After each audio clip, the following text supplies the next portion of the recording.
누가 나의 아이디어를 전달받았다고 해서 나의 것이 줄어들지는 않는다. 누가 내 등잔에 심지에서 불을 붙여갔더라도 내 등잔불은 여전히 빛나고 있는 것이다. 도덕적으로 서로를 교육하며 사람들의 형편을 개선할 수 있도록 온 세상으로 아이디어가 자유롭게 확산되어야 한다는 것. 이것은 자연이 준 특유하고 자비로운 선물일 것이다. 구석구석을 비추며 사방으로 뻗어나가는 빛처럼 우리가 그 속에서 숨쉬고 움직이고 그리고 존재하는 공기처럼 자연은 배타적 소유나 제한이 없도록 관념을 만들었다. 발명은 본질적으로 재산권의 대상이 될 수 없다. 토머스 제퍼슨.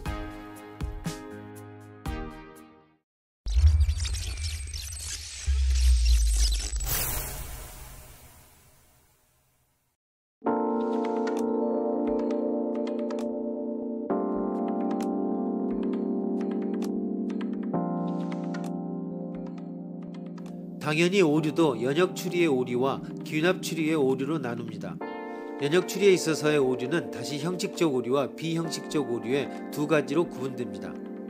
비형식적 오류는 다시 언어로 인한 오류와 자료로 인한 오류 두 가지로 구분됩니다.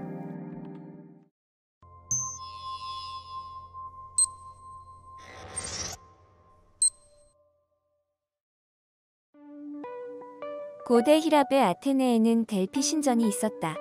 정치가나 철학자는 문제가 생기면 델피 신전을 찾아가서 신의 말을 들으려고 했다. 델피 신전에는 늙은 무당이 있어서 찾아온 사람에게 신의 말을 전했다. 어느 날 소아시아에 있는 리디아 왕국의 크로에수스 왕이 무당 앞에 무릎을 꿇었다. 신이시여, 우리나라와 페르시아가 장차 전쟁을 하면 어떤 결말이 생기겠습니까? 제발 저에게 미래를 보는 안목을 가지게 해주십시오. 그대 크로에수스가 페르시아 왕국과 전쟁을 한다면 결국 강한 왕국이 멸망할 것이니라. 크로에수스는 이 신탁을 확신하고 페르시아와 전쟁을 벌였다.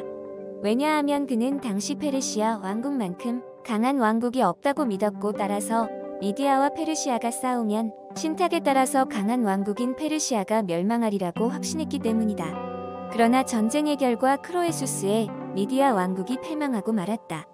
여기에서 어떤 오류를 찾을 수 있는가?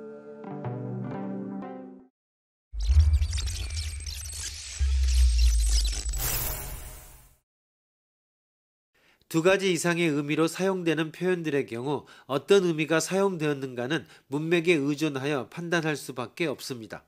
어떤 단어 또는 표현이 두 가지 이상의 의미를 가지고 있을 경우 한 문맥에서 사용된 의미와 다른 문맥에서 사용된 의미가 다를 수 있는데, 이를 간과하면 애매어의 오류를 범하게 됩니다. 예를 들어 모든 죄인은 감옥에 가야 한다. 인간은 모두 죄인이다. 따라서 인간은 모두 감옥에 가야 한다와 같은 논쟁은 사법적 의미의 죄인과 종교적 의미의 죄인을 하나의 뜻을 가진 것으로 여겨 오류를 범한 논증입니다. 애매한 단어 죄인을 애매하지 않은 표현으로 대체하면 이 논쟁의 부당함이 곧바로 드러납니다. 다음과 같은 경우입니다. 전나무는 훌륭한 건축 재료이다. 이 이쑤시개는 전나무이다. 그러므로 이 이쑤시개는 훌륭한 건축 재료이다.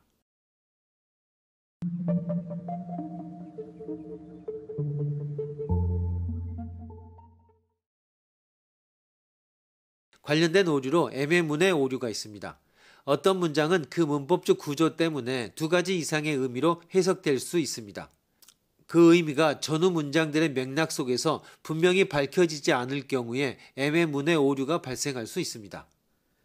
예를 들어 엘비스 프레슬리가 내 숭배자라고 하던데 너를 숭배하는 사람이 있다니 놀랍군 이라는 논증에서 엘비스 프레슬리가 내 숭배자이다 라는 문장은 그는 너를 숭배한다와 너는 그를 숭배한다의 두 가지로 해석될 수 있는 애매문인데, 그 애매성을 간과하고 전자의 의미로 해석하는 오류를 범하고 있습니다.